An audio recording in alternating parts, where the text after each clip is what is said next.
américain, de la nation de Boulevard Raspail, et puis de parler aussi d'un des courants musicaux que Soumilani a permis, auquel Soumilani a permis, je dirais, de trouver sa légitimité. Mais vous le verrez, il y avait bien d'autres types de musique qu'on entendait, et qu'on entendait Boulevard Raspail pour la première fois à Paris depuis toujours, en fait, pratiquement. C'est vraiment un lieu de rénovation. Alors, derrière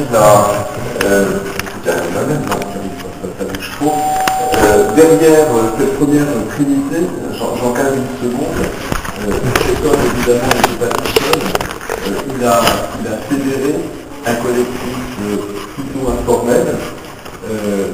Le lieu, ce n'est pas uniquement une adresse, un immeuble, c'est aussi dans ce lieu un dispositif scénographique tout à fait original.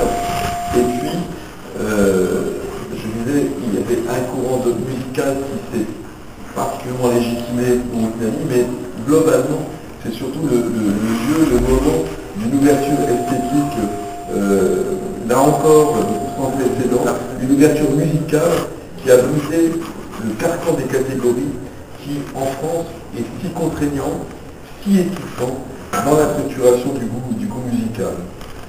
Quand la séquence a duré assez longtemps, alors, selon la façon dont on fait partir le début et où on arrête la fin, c'est 5, 10 ou 12 ans, mais en gros, on peut dire que le Houdinani, c'est 1963-1975, et sur ces 13 ans, il y en a une bonne dizaine d'années qui sont calées au centre américain.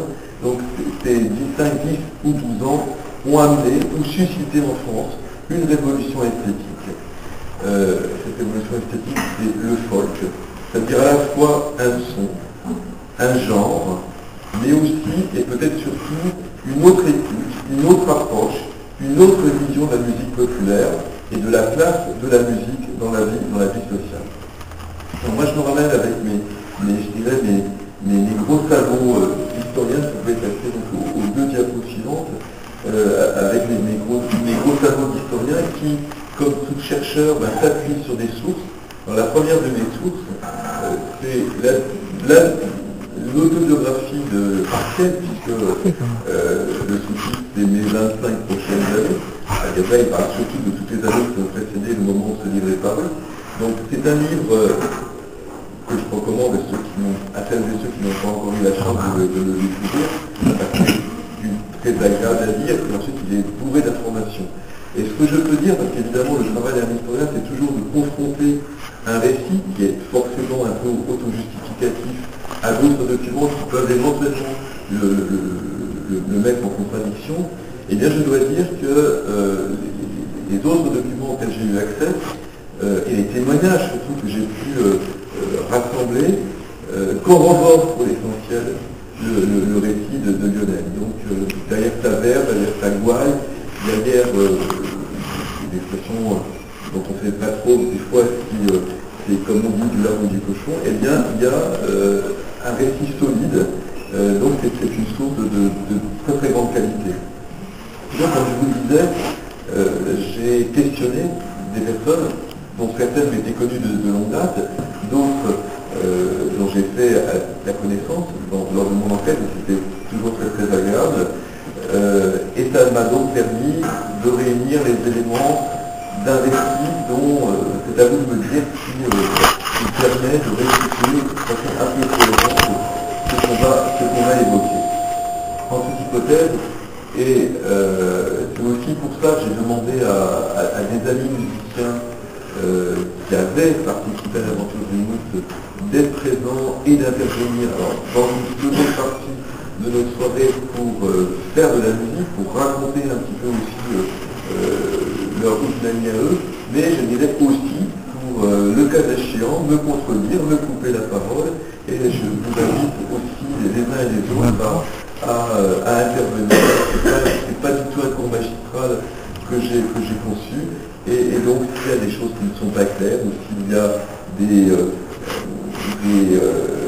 des propos qui vous paraissent devoir être rectifiés parce qu'en la matière vous en savez plus que moi, eh bien n'hésitez pas, je serai très heureux d'apprendre ainsi grâce à vous quelle rectification, quel recadrage il faut apporter à ce propos.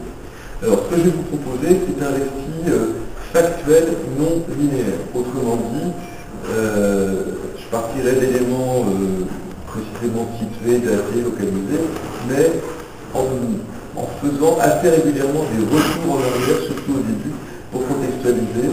Et puis de temps en temps, je me permettrai quelques développements analytiques quand il me semble indispensable à la compréhension des enjeux. Donc, ça sera une démarche un petit peu rhapsodique, qui, pour un sujet fondamentalement musical, n'est pas tout à fait à côté de la plaque. Maintenant, il y a quand même une petite thèse que je voudrais défendre, à savoir que l'histoire du Hougnani parisien n'est pas le fruit, et encore moins la preuve de la puissance du hasard.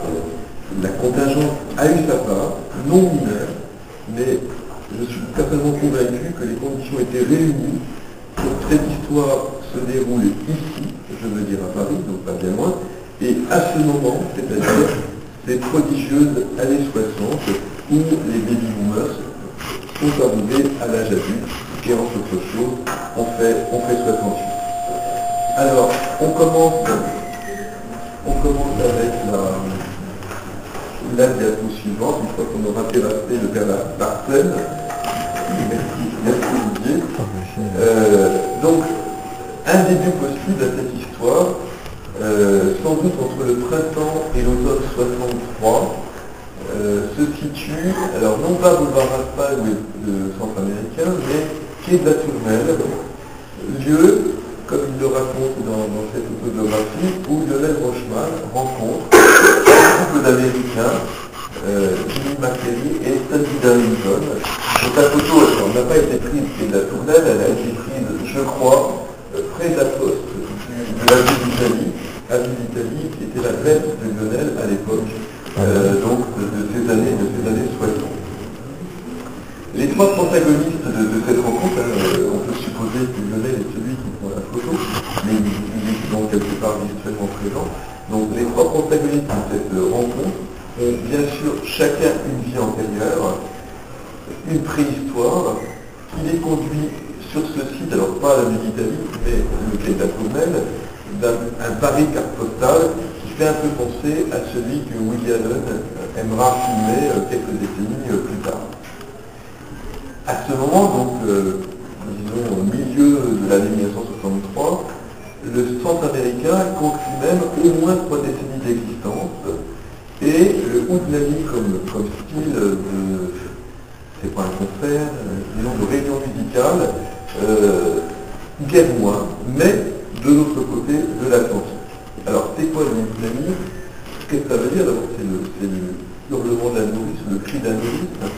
C'est une expression un peu intraduisible, comme on dit, et que je ne vais pas tenter de traduire, mais ce qu'on peut tenir à peu près pour établi, c'est que les premiers Hougnani, on les situe au moment de la Grande Dépression et du New Deal. C'était, disons, des assemblées de chants qui ponctuaient, qui scandaient des rassemblements syndicaux, des rassemblements d'ouvriers au chômage. Donc, ça part vraiment de l'Amérique populaire et souffrante de ces années 30. Ça se maintient durant la décennie de la guerre.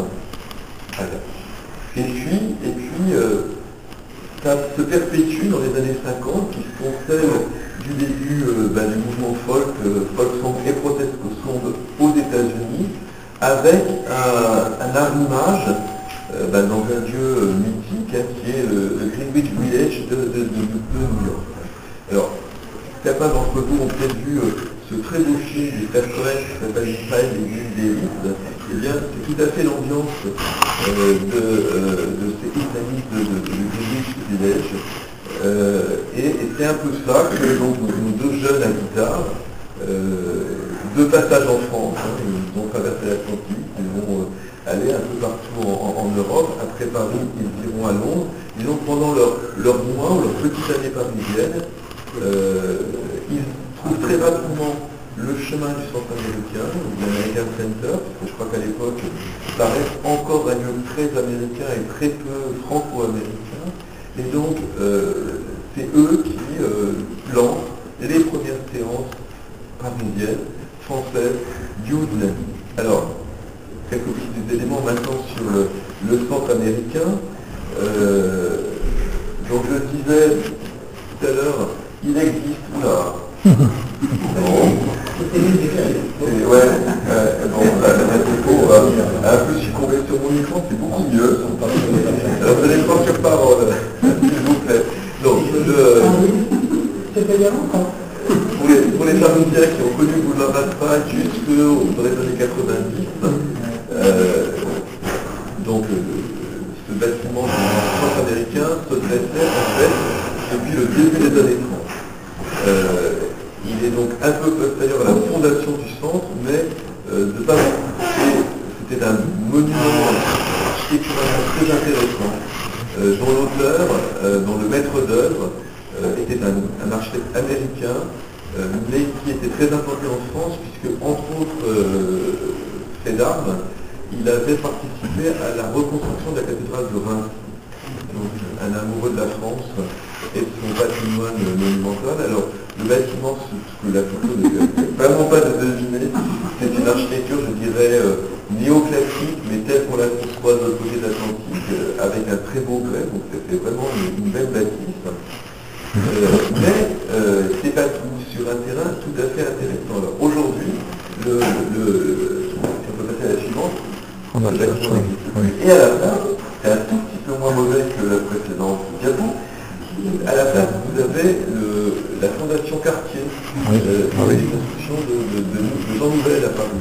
Mais, plutôt que le bâtiment nouvel, qu'il faut repérer, c'est le grand arbre qui est dans la cour, parce que ce grand arbre, eh bien, c'est le fameux cèdre que François-René Chateaubriand a planté à proximité d'un terrain qui appartenait à sa femme, et que sa femme a donné à l'archevêché de Paris pour construire une maison de retraite pour les vieux prêtres du diocèse. Voilà. Je ne sais pas si les détails oiseaux, sauf que, vous le savez peut-être, Chateaubriand est le premier écrivain français à avoir mis les pieds aux États-Unis naissants, puisque c'était juste après la guerre d'indépendance. Il y a séjourné. Et il en est revenu avec l'idée du roman et le rendre célèbre qui est Atala. Donc il y a ce lien via Chateaubriand entre les États-Unis et ce bâtiment.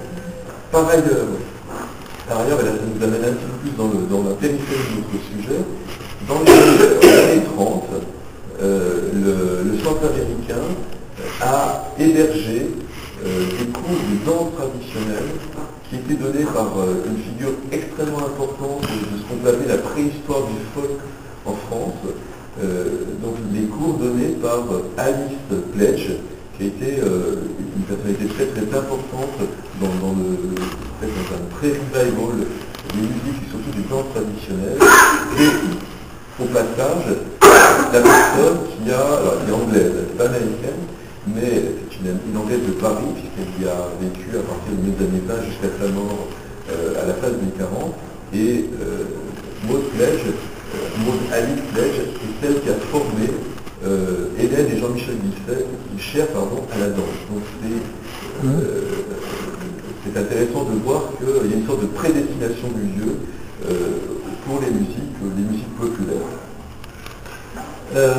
Alors, ceci étant, jusqu'au début des années 60, le centre américain est un des lieux de regroupement de la communauté américaine de Paris, surtout des jeunes américains. Il y a d'autres endroits importants, notamment la crypte de l'église américaine qui est sur les quais. Et c'est aussi bien sûr au cœur de Montparnasse, donc le quartier que les Américains venus se former notamment aux arts plastiques en France ont élu, mais c'est aussi le Paris des écrivains américains qui vivent en France, Hemingway, entre autres, bien entendu. Voilà. Donc, c'est, si je puis dire, un lieu connoté, déjà bien repéré, mais principalement par les étudiants de tout type, américains séjournant à Paris. Alors, troisième élément du dispositif de départ, Lionel Rochman lui-même, bien sûr, en 1963, quand il démarre le Ouzani plutôt quand il le reprend à la demande donc, de Gianni et Samedi. Eh bien, il a 35 ans, puisqu'il est né en 1928, et il a une histoire, je dirais, lourde et compliquée, puisque donc, il est le fils d'un couple de juifs polonais émigrés en France après la Première Guerre mondiale, qui bien entendu va se trouver pendant la guerre affronté aux persécutions antisémites. Le père de Lionel est déporté, il ne revient pas de déportation. Sa mère, heureusement, à qui il a dû consacrer un livre magnifique qui s'appelle Devenir Cécile, survit, et lui-même, un peu livré à lui-même, entre dans les maquis du Limousin. Vous savez que le Limousin était une région de maquis particulièrement importante et particulièrement où les combats contre le occupant allemand étaient très violents. C'est le Limousin d'Oradour, bien entendu, et malheureusement. Donc, elle a été, entre 15 et 17 ans, probablement un des plus jeunes résistants de France. Après la guerre, il mène un peu de front des études intermittentes à la Sorbonne, et puis il faut bien vivre, et il reprend, comme beaucoup de jeunes juifs de l'immigration polonaise, de l'immigration d'Europe centrale, il reprend une activité dans le domaine du textile. Il a une petite entreprise de tricot, qui est donc basée, alors non pas au Sentier, non pas du côté du Marais, mais avenue d'Italie. Mais il a, comment dire, des envies alors pas forcément de carrière, mais en tout cas des envies de musique. Il est très fasciné par les cabarets rythmaux, je sais qu'il se développe aussi beaucoup. Il a déjà chez eux un intérêt pour la littérature française, la grande littérature française, les grands romanciers du XIXe siècle, mais aussi un intérêt, alors là, qui est plus spécifique pour ce qu'on n'appelle pas encore la chanson traditionnelle, la chanson folklorique française, et en particulier, c'est un collectionneur très tôt, très précocement, avant même de commencer l'autonomie, de recueils de chants, tels qu'ils sont étudiés beaucoup en France, dans les dernières décennies du XIXe siècle et les premières décennies du XXe siècle. Et dans La Tendresse Jurée, il évoque ainsi: je pillais les fonds de tiroir des vieilles maisons d'édition, les soulageants de recueils qui n'intéressaient plus personne, de Charles Grottier, Jérôme Bugeaud, Achille Bouillien. Environ 300 recueils dorment aujourd'hui dans la bibliothèque. Alors, les noms qu'il a cités, notamment Bugeaud et Bouillien, aujourd'hui, dans le milieu intéressé, dans le milieu expert, on ne connaît que. Et c'est vrai qu'au début des années 60, c'était, à 2 ou 3 personnes près, c'était totalement obscur. Et c'est vrai aussi, j'ai pu le voir, alors, que grâce à Lionel et à Catherine, j'ai eu accès à sa bibliothèque. Effectivement, ces recueils étaient là. Il avait constitué une bibliothèque exceptionnelle. Alors, je crois avoir à peu près on va en terminer avec une exposition, comme on dit. Et donc, qu'est-ce qui se passe? On lui demande, ces jeunes gens américains lui demandent de prendre la relève, et miracle, les gestionnaires, les responsables du Canadian Center sont d'accord pour que ça marche comme ça. Donc vous voyez, une rencontre contingente, mais pas une rencontre fortuite. Elle aurait pu ne pas avoir lieu, mais elle est advenue pas tout à fait par l'opération du Saint-Esprit, et ce qui en est résulté est logique, cohérent, compte tenu des personnalités, des parcours et des aspirations des protagonistes, mais aussi de ce que l'époque, plus que le ciel permettait, et enfin des attentes confuses, mais en impatience de cristallisation dans toutes ces générations de baby-boomers, pas seulement à Paris, ou en ville d'ailleurs. Alors, ce passage de relais va quand même amener énormément de changements. Autrement dit, Lionel Rochefort s'approprie le Haut-Vietnamie, c'est ce que j'appelle sa francisation partielle, sans occulter ses origines états-uniennes, mais en accentuant l'ouverture au monde, l'internationalisation musicale, sinon prolétarienne. J'ai oublié de dire que dans les années 40 et les années 50, Lionel était encarté au Parti communiste, ce qui n'a pas empêché de devenir ensuite très vite et très durablement américanophile. C'est pas exactement la ligne de à l'époque. On peut passer, si c'est possible, à la diapo suivante. Alors, je vais vous présenter, alors, d'abord, un très intéressant pailleur, peut-être un petit peu difficile à lire, mais j'en exploiterai les données dans la suite des choses. Et si on arrive alors, ce document est effectivement exposé sur l'un des panneaux de la salle d'exposition. Mais si on arrive donc à la suite, je vais vous présenter ce que j'appelle un peu irrespectueusement à l'égard du colonel Laurent, ce que j'appelle les 7 piliers du Oudnani à la française, et que je vais vous présenter un petit peu limiteusement. Premier pilier, c'est ce qu'on peut appeler la structuration, l'organisation, la systématisation. Avec Lionel Rochemar, le Oudnani qui se déroulait un petit peu quand on pouvait, acquiert un rythme très régulier, hebdomadaire, tous les mardis et tous les mardis, à des horaires à la fois théoriques et réels. Alors, on affiche 20h30, puis sur votre document, on peut voir juste après 20h45. En réalité, ça commence vers 21h, ça se termine au centre américain vers minuit, et ça se prolonge de l'autre côté du boulevard Raspail, dans un bar qui s'appelle le Raspail Flex. Donc, un lieu, à 2 lieux, un jour, 1 heure, et alors, ça s'interrompt évidemment pendant l'été, mais ça reprend assez tôt en septembre, et ça dure donc toute l'année, jours fériés, vacances ou pas. Deuxième, toujours à propos de cette structuration, le déroulement d'une soirée de Oudnani repose sur 2 personnages clés, le maître de cérémonie, donc ça c'est vraiment l'appellation américaine qui est transposée, et c'est bien sûr Lionel, mais Lionel n'est pas tout à fait tout seul, il a à ses côtés un assistant, un secrétaire de séance, qui a été très longtemps une figure très importante du mouvement folk français, qui est Nicolas Kella. Quand Nicolas ne va plus s'en occuper, malheureusement, le nouveau secrétaire de séance sera un peu mis de route de service, mais il est un petit peu tôt pour vous en parler. Deuxième pilier, les principes de non-discrimination associés à l'exonération des participants. Le principe d'un Oudnani, c'est qu'une personne qui arrive en disant ou à Rebonel ou à Nicolas Kella, je veux chanter, ou je veux jouer, ou je veux faire n'importe quoi. Et bien, son nom est pris en note, on lui dit, t'inquiète pas, tu chanteras, et en contrepartie, tu n'auras pas à payer un droit d'entrée. Maintenant, on arrive au troisième pilier, le droit d'entrée, Lionel a toujours veillé à ce qu'il soit extrêmement modique, de l'ordre de 2 francs ou 250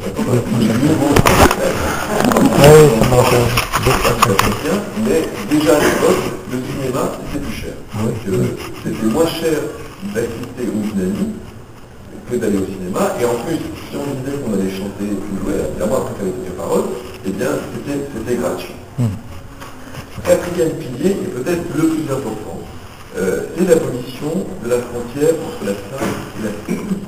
À dire vrai, même s'il y avait en effet une petite scène surélevée par rapport à la salle, sur laquelle on ne se tenait pas, beaucoup des chanteurs du Oudnani préféraient jouer de plein pied avec la salle.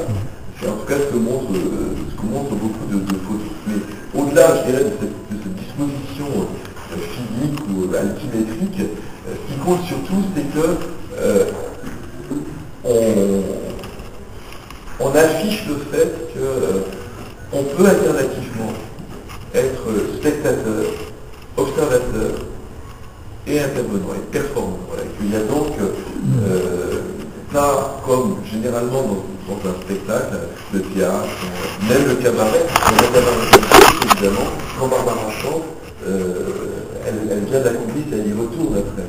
Alors qu'on ne dit pas du tout. On est dans la salle, on se lève, ou on va vers le coin où on chante, avec le chant à guitare, et puis quand on a terminé ça, on se fait 2 chansons, on retourne à sa place, et on passe le relais à quelqu'un d'autre. Et bien ça ne se faisait pas du tout. C'est vraiment une innovation absolue dans le déroulement des soirées musicales dans la France du général de Gaulle.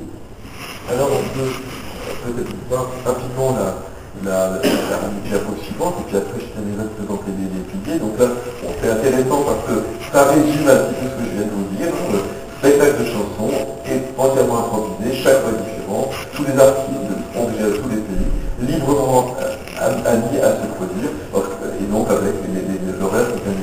Ce qui est amusant, c'est qu'en fait, c'est exactement la même chose en simili manuscrit et en composé en caractère d'imprimé. Donc la diapo suivante me permet d'achever de décliner les piliers. Voilà, merci beaucoup Olivier. Donc les trois piliers qui nous manquent, ça va être dès lors qu'il y a cette abolition entre la salle et la scène, entre le statut de performeur et celui de spectateur ou d'observateur, eh bien, ça va évidemment être un lieu formidable, et là encore, sans équivalent à l'époque, de promotion de l'amateurisme, puisque ça remet en question le principe de l'accès exclusif des professionnels à la performance publique. Et ça, là encore, c'est quelque chose que Lionel Franchman a très sciemment voulu. Il écrit toujours dans son rire. Le public qui découvre des artistes amateurs, qui est écrit en grande caractère, en grande capitale, originaires de tout pays, donc des artistes qui y croient. Les artistes sont dans la salle, mêlés au public et se produisent à tour de rôle. Et pourtant, conclut-il, c'est un spectacle et non pas une soirée de patronage. Je crois que c'est très important que c'est une profession de foi qui théorise en quelque sorte ce que je viens de tenter de vous expliquer. Alors bien sûr,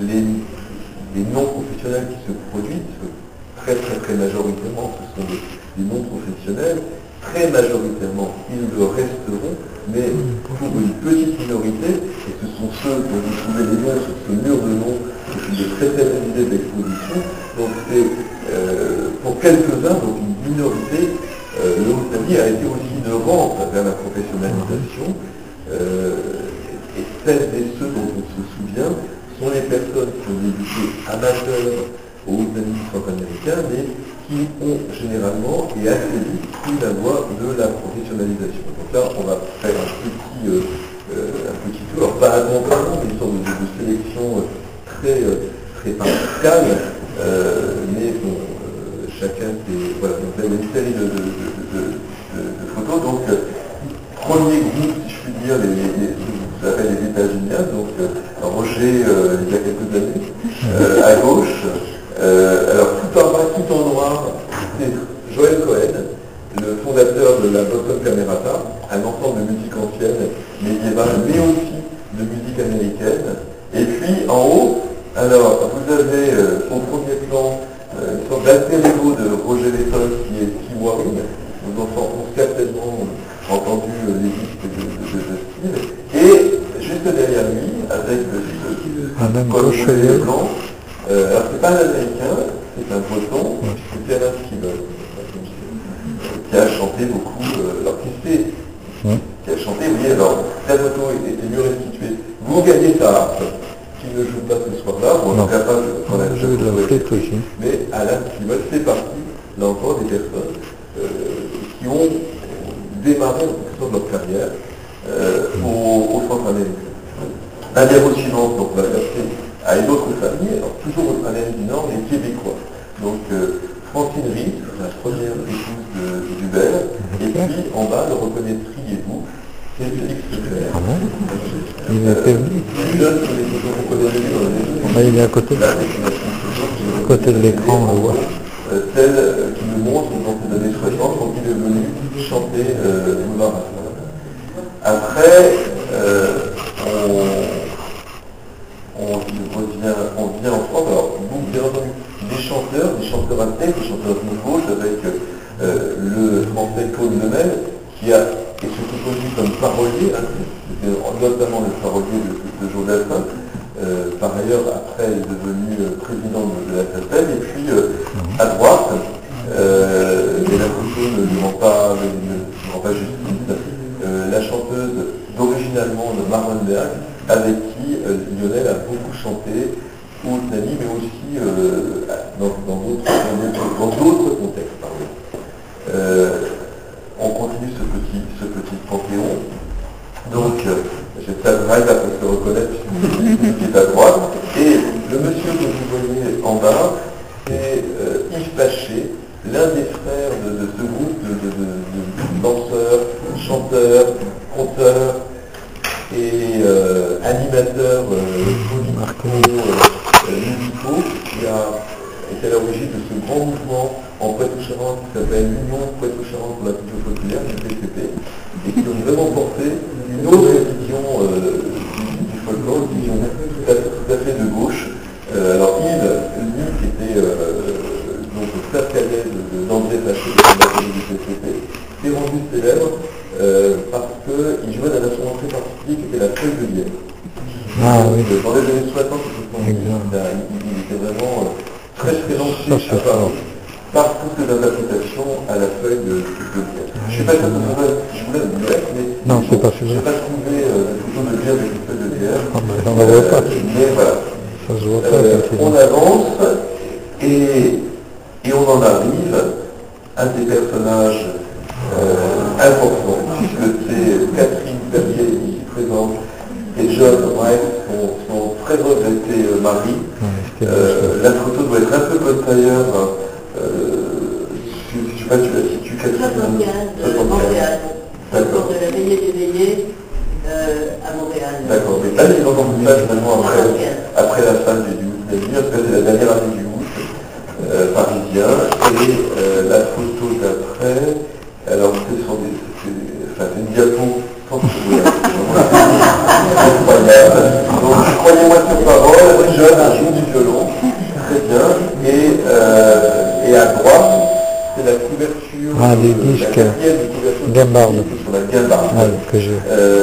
Alors je me suis invité à Barré et Pinel, non pas parce qu'il n'en a jamais joué, il jouait de tout, John, donc il a sûrement joué aussi de l'Épinette. L'harmonica. Il faut faire une petite annonce de l'émission de télé dont Lionel a été un peu après producteur. L'Épinette et Je ne sais Gambard. pas si après il y a encore eu des images un peu plus lisibles.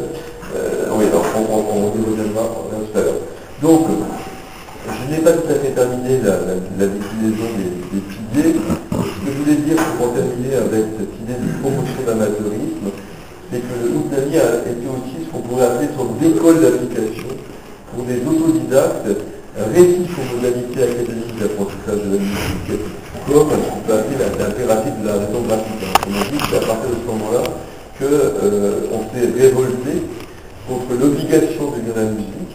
Et l'affranchissement de cette obligation, eh bien, en quelque sorte, c'est d'abord au Outnami du centre américain qu'il a acquis sa légitimité.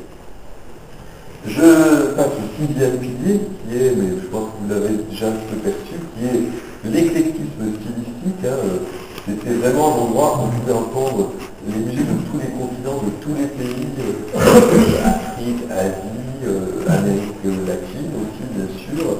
Donc, cet internationalisme qui avait, à l'époque on ne parlait pas de musique du monde, mais la première scène des musiques du monde à Paris, ça a été le centre américain. Donc, je suis dans un climat de tolérance, de convergence, de désir aussi d'hybridation stylistique et esthétique. On a tout entendu, de la musique country, du protestant, de la chanson française, bien sûr, du caveau du XVIIIe siècle au cabaret des gauches, les chansons à texte, en passant par Béranger, et aussi, bien sûr, cette chanson traditionnelle. Et c'est, à mon sens, le septième pilier que le combat de Lionel Rochman a mené au bénéfice de la chanson traditionnelle du domaine français. J'ai coutume de dire qu'il a mené une entreprise de blanchiment, c'est-à-dire de dépéténisation et de dérincarnisation de la chanson dite folklorique. Et c'est grâce à ça, je crois, que l'essor du folk français est devenu possible dans les années suivantes. Or, cette entreprise, là aussi, c'est très sciemment que Lionel Rochman l'a menée, et il le dit ainsi. Blocage s'agissant de la chanson française. Le préjugé entachant le mot folklore. Un truc désuet. Vers 1900, l'apanage de dames à chapeau, assises au piano et célébrant la tradition patriotique de nos vieilles provinces. Vers 1930, la célébration de la route les grosses godasses à marche à pied, le star effort physique, sac au dos en chantant Eliello, les auberges de jeunesse, dormir sous la tente, voir l'automne de tour de montagne, il, sous Pétain, un renouveau réel du reste, de l'intérêt une fois de plus pour nos richesses provinciales, mais qui laisserait après lui un amer arrière-goût de, entre guillemets, retour à la terre, désormais déconsidéré pour toujours.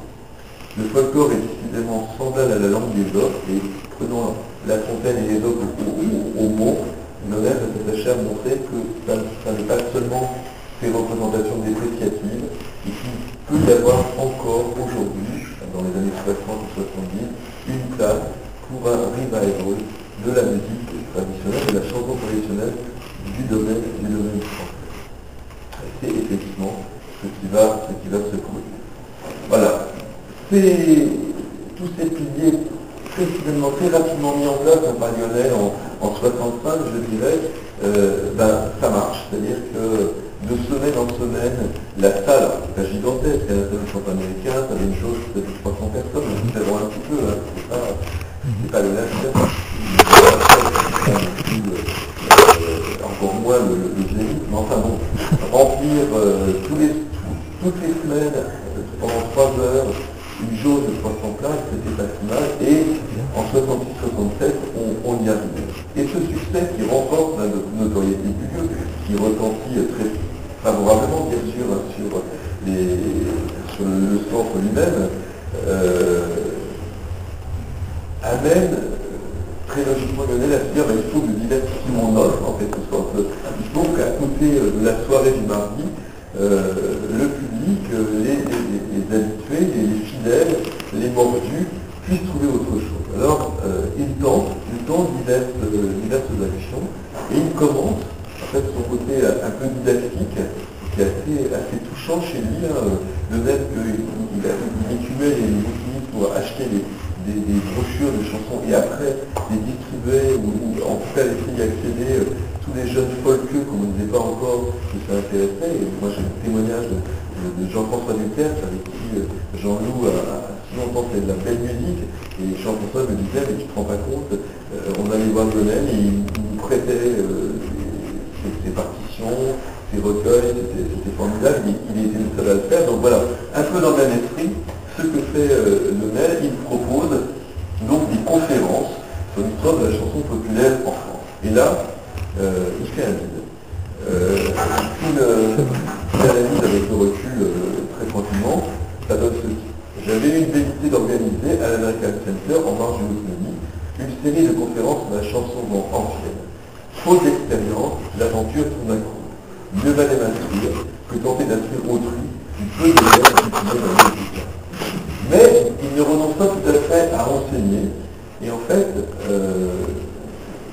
avec l'aide de musiciens, dont Roger et aussi Marcel Daly et quelques autres, il ouvre des cours Boulevard Marseille et Avenue d'Italie. Donc la diapo suivante évoque donc, le Folk Singing Workshop qu'il ouvre au centre américain, c'est vraiment une école de formation et qui, sans le dire, tente un peu de concurrencer une autre institution à l'époque célèbre, qui est le Petit Conservatoire de Mireille, qui, elle, évidemment, bénéficiait du soutien de l'intelligentsia, en termes d'Emmanuel Verne, de l'appui de la télévision française, donc c'est une initiative beaucoup plus modeste, mais qui est un peu dans la même veine. Mais à côté de ce qu'il fait là, donc, il ouvre aussi l'école de guitare, qui se tient donc toujours pareil dans son ancien atelier de l'avenue de la Ville.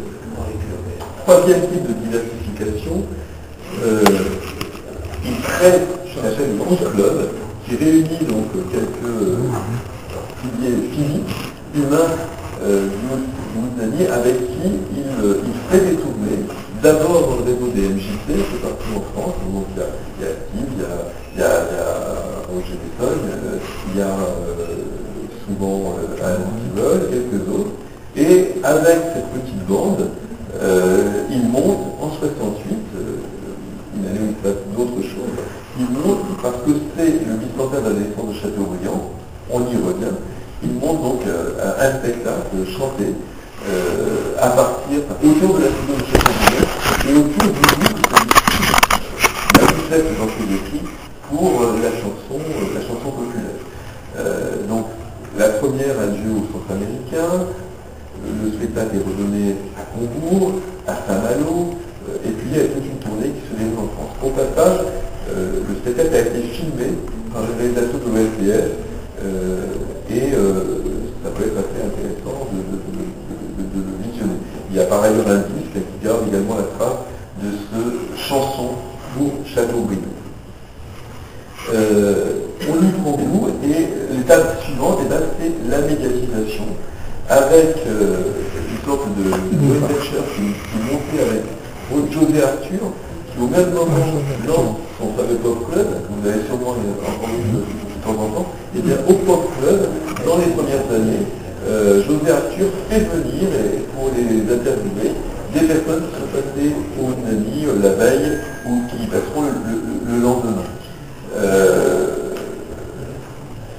Par ailleurs, je vais rejoindre en relation avec les dirigeants de la maison de disques Le Chant du Monde. Alors, le Chant du Monde, c'est une maison de disques très très proche du Parti communiste. Donc vous voyez, il réussit à garder finalement un truc politique extrêmement large. Il réussit à... Alors, il négocie pas avec tout le monde. Enfin, le Chant du Monde, c'est quand même pas la maison de disques la plus américaine de la place de Paris. N'empêche qu'il travaille très bien avec eux.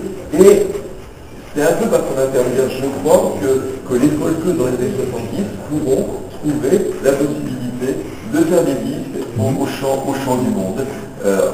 Pas dans la même collection que le nouveau championnat international, mais c'est, je pense, quand même une dérivation assez logique de ce travail d'entrisme qu'il avait mené efficacement. Et puis si j'ai mis le logo de l'ORTF, c'est parce que, par ailleurs, au début des années 70, eh bien, il propose à Lionel d'être producteur d'une émission qui s'appelle Épinette et Guimbarde, qui va faire partie de la grille des programmes pour la jeunesse de l'ORTF, qui dure deux bonnes saisons, et dont l'INA conserve les rushs. Donc on peut avoir une petite idée, donc on va visionner un film, enfin tout l'extrait de ce que ça pouvait donner. L'intérêt, c'est que beaucoup d'émissions de Guimbarde ont été tournées au centre américain, soit dans les ateliers d'art plastique, soit dans la salle de spectacle. C'est Christian Laurent. Ah, c'est lui.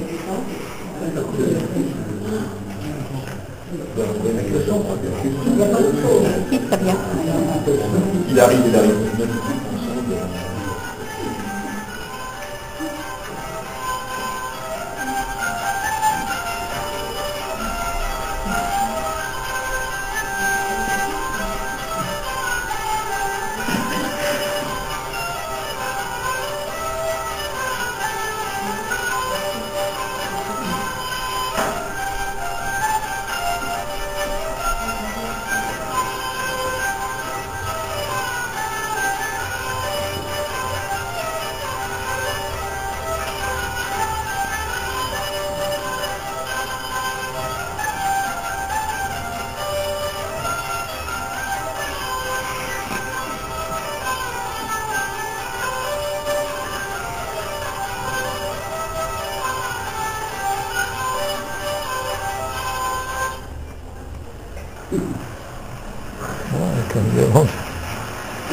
Une chanson de mariage. Mon père m'a marié à l'âge de 15 ans. Il me donna un homme de 90 ans. Et moi, pauvre criette, comment passer mon temps? La première nuit de mes noces, avec lui je couchis. Il me tournit l'épaule, et puis il s'endormit. Et moi, pauvre fillette, comment passer ma nuit? Le second jour de mes noces, à mon père s'y retourner. Et bien bonjour mon père.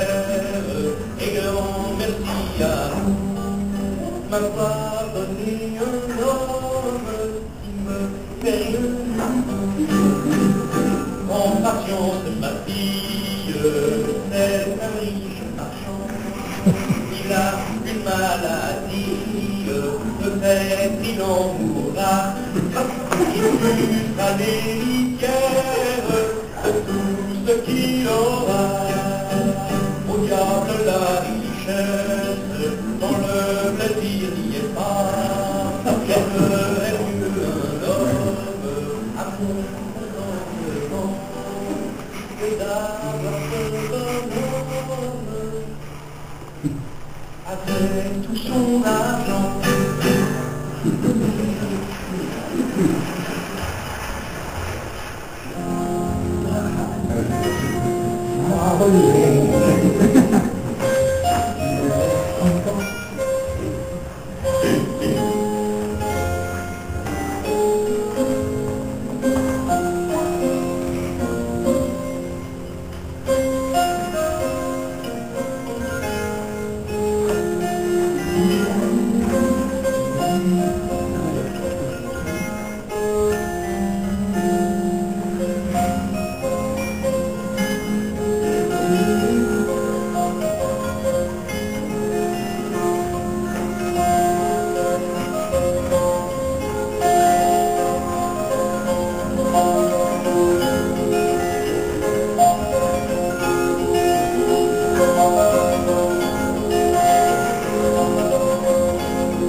Au passage, ça donne aussi une idée de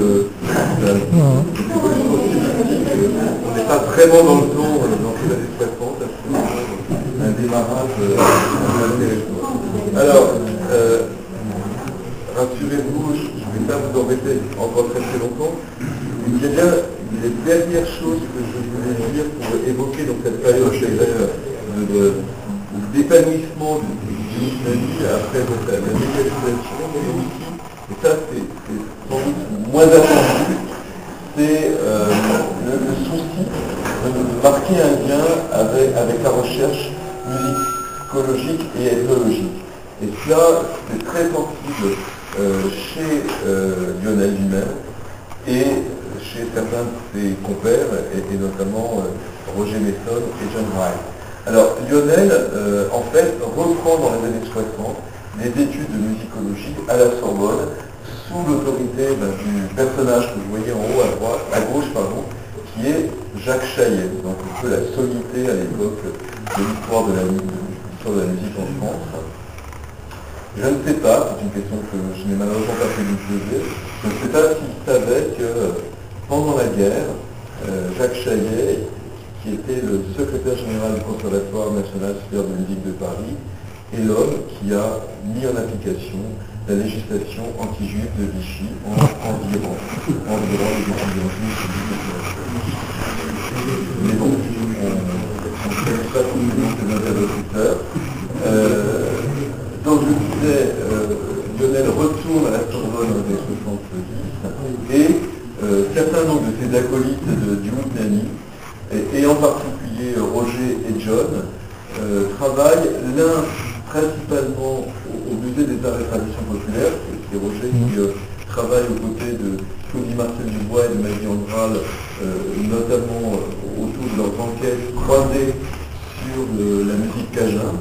Et John, de son côté, travaille au musée de l'Homme, dans l'autre département de musicologie, celui de Gilbert Rouget et d'André Schlesner, et il travaille en particulier sur la collection de guimbardes du musée de l'Homme, dont il entreprend le catalogue. Donc c'est important, je crois, de marquer que il y avait le côté divertissement, ouverture au monde, mais il y avait aussi ça. Et puis bien entendu, le train de Poitrail qui est France courante, il travaille lui aussi avec Claudie Marcel Dubois aux arts et traditions populaires. Ensuite, il travaille, et comme je l'expliquais hier dans la journée d'études autour de Gilbert Rouget, pendant une période beaucoup plus longue, qui va être au musée de l'Homme, à travailler avec Gilbert, avec Bernard-Henri Jacob, etc. Donc il y avait une préoccupation, je dirais, scientifique, qui n'était pas évidemment le caractéristique dominant du Moutnani, mais qui ne lui était pas étrangère, et qui explique aussi, je crois, le mouvement a tenu et a compté. Voilà. Donc il nous reste à dire qu'est-ce qui se passe dans les années 70, parce que dans les années 70, je dirais, d'un certain point de vue, la première chose qu'on peut retenir, c'est que le Moutnani est victime de son succès, en ce sens qu'il fait des petits. Et en particulier, ces petits, ce sont les folk clubs qui commencent à apparaître dès 1969, puisque le premier folk club français est parisien, le Bourdon, c'est en 1969 qu'il est fondé. Vous avez dans la salle plusieurs fondateurs, à commencer par Catherine et Jean-Louis et Dominique du Bourdon. Voilà, absolument. Donc voilà, on a la liste de tous les fondateurs. Vous avez la prescription aujourd'hui, donc on ne va pas les poursuivre. Voilà, et donc ce sont tous des anciens du Moutnani. Donc là, vous avez une des... Alors, ce passage, si vous ne le saviez pas, voilà, la preuve est illustrée que le Bourdon a commencé chez Coluche et au Café de la Gare. Ça n'a pas duré longtemps, mais c'est quand même là les premières soirées se sont tenues. Et à droite, vous avez le très très très beau logo du Bourdon, qui est un dessin de John. Un magnifique dessin. C'est Gig aussi, c'est la revue. Mais il y a d'autres folk clubs qui se fondaient à peu près au même moment, de des comédiens, auxquels c'est important. À quelques jours près, la diapo suivante. Donc, alors, il y a la vieillère et CMS. Voilà. Et donc, j'ai tenu à montrer cette diapo, et que si on le lit à peu près, une couverture de l'escarmonphone, donc le fanzine des folklores de la première heure, dont le rédacteur en chef était Nicolas Tella. Vous voyez que tout ça, je les ai, moi, tous les j'ai encore ma carte aussi. Donc, on peut dire, avec les agents de folklore, que c'est un mécénat. Et la preuve, c'est que ça marche bien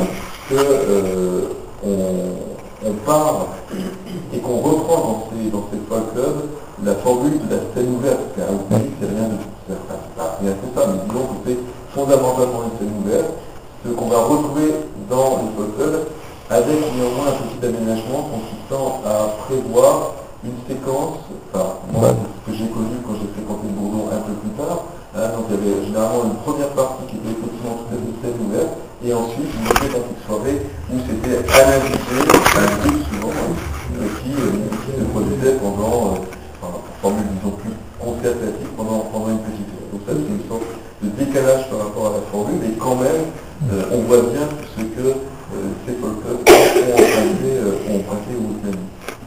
Et puis les années 70 sont aussi celles d'une histoire moins drôle, puisque j'évoquais tout à l'heure le livre de service. Il y a effectivement eu un personnage qui a intrigué, pour reprendre Léo Zanani et au centre américain et en évincé Lionel Rochman.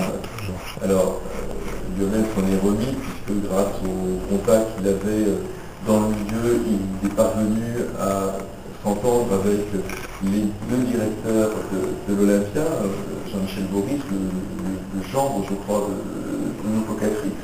Et donc, le Zanani a pu rebondir à l'Olympia, précisément à la caserne de l'Olympia, mais on ne peut pas dire que ça a été le même succès que Boulevard Raspail. Et la chose moins amusante, en tout cas piquante, c'est que le traître, qui était par ailleurs un héritier d'un très grand domaine viticole de Bourgogne, donc il avait des arrières financiers autrement mieux assurés que Lionel Rochman, donc a lui aussi été contraint de quitter le centre américain et a tenté de relancer son propre Ousmanie dans un autre lieu, ça fait donc des affiches. Voilà. Donc, dans au Carré Torini de Sylvia Montfort, donc à l'époque, Sylvia Montfort avait son théâtre au plein cœur du Marais, et donc il y a un groupe d'amis qui s'est tenu pendant quelques temps. Alors, c'est un peu troublant, c'est que l'affiche de ces amis donne des noms qui sont ceux de l'amis fidèle de Lionel. Donc, il y a eu peut-être une période, je dirais, où chacun a un peu tenté de se rabibocher ou de trouver une bonne commun. Et enfin, tout ça n'a pas réussi, je dirais, à maintenir la chose. Et à fin 61, Lionel Rochman décide d'arrêter les frais. Il analyse dans La Tendresse du Rire en disant que l'élan était ralenti, sinon tout à fait brisé, je le cite.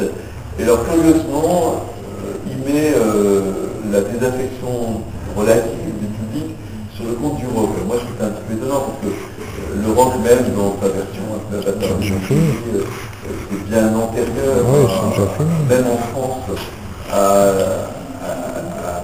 au démarrage du islamisme. Ce qui est certain, c'est que la seconde moitié des années 70, c'est une période de crise pour le mouvement folk dans son enfance, et donc aussi pour le islamisme. Mais c'est une crise qui sera surmontée. Alors d'une part, la formule de la scène ouverte se porte toujours très bien, ça c'est quelque chose d'absolument évident, et d'autre part et surtout, eh bien, l'Ousmanie n'est pas fini, puisque grâce à Dominique Marmichon, il reprend pied à bord d'un pied, si on peut dire, en espérant que chaque fois chez les vaches, le pied comme ça, donc à bord de la péniche Anaco, au bassin de la Villette, donc à Stalingrad, où vous pouvez d'ores et déjà noter sur vos agendas que les prochaines séances, en fait, par la gauche, Dominique, tu n'en voudras pas trop, donc les prochaines séances sont prévues le 10 octobre et le 12 décembre de cette année. Voilà, alors pour conclure très rapidement, tout n'a pas été dit, ni vu, ni entendu ce groupe dynamique. D'abord, il y a beaucoup d'archives sonores entre mains privées. Alors, j'en avais identifié un détenteur grâce à Nicolas qui est là. Malheureusement, la dame que Géraldine m'a expliqué que, en gros, la semaine d'avant, elle avait brûlé ses bandes, etc. Moi j'en ai un qui en a toujours. Mais depuis, on m'a donné une autre piste, parce que j'ai pas eu le temps pour une conférence de Ah oui, c'est moi qui l'ai donné. Je crois qu'il y a des choses qui pouvaient émerger, et après... C'est moi qui lui ai donné, il n'y a pas longtemps. Mais il faut qu'il veuille bien les donner, quoi, c'est ça. La BNF, le prêter. Une patrimonialisation de ces enregistrements. Il y a de très bons Par enregistrements. ailleurs, il y a des archives d'écrits de Lionel Rochman que nous avons exhumées, Catherine et moi, l'année dernière, et qu'on a convaincu le département de la musique de la BNF de prendre en charge.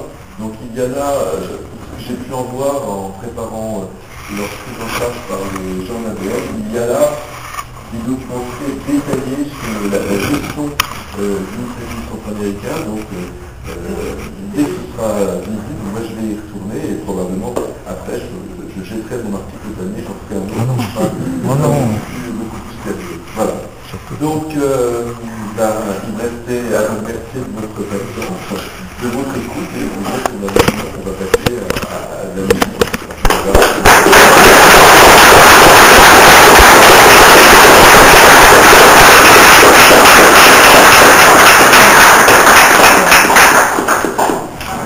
Effectivement. Je me permets de faire une petite correction à propos de la taverne de l'Olympia. Parce que j'y étais, bon, je me suis dit avec le site de Lionel. La taverne, c'est pas encore faute de succès. En fait, ça s'est arrêté. D'abord, il y avait énormément de monde. La jauge devait être de l'ordre de 300 personnes à peu près, modèle à peu près, mais on s'écrasait, je pense que c'était épouvantable. En plus, il y avait des tables et ça c'était assez sympa, quoi. Mais ça s'est arrêté parce que la taverne a brûlé. Oui, tout à fait. Mais après, dans la province du rire, oui, il dit que rétrospectivement, il en a, non pas des sueurs froides, mais parce qu'en fait, il avait laissé rentrer plein de gens, et on était en fraude, hein. Et voilà. Et on a un peu l'impression, en le disant, qu'il s'est dit rétrospectivement, il a paniqué, et il a peut-être pas tellement poussé pour que ça redémarre après, quand la taverne a été remise en état. Ça avait gravement brûlé, donc il y a eu des mois de travaux. Voilà. J'ai un peu simplifié les choses, et puis on très bien fait Voilà. Bien sûr, avant de donner la parole, et plus que la parole aux musiciens, si après Marc vous souhaitez poser des questions ou me porter la contradiction, je suis tout à fait. Moi, il y a quelque chose qui n'est pas très clair, c'est comment ça chute, parce qu'à la fin des années 50,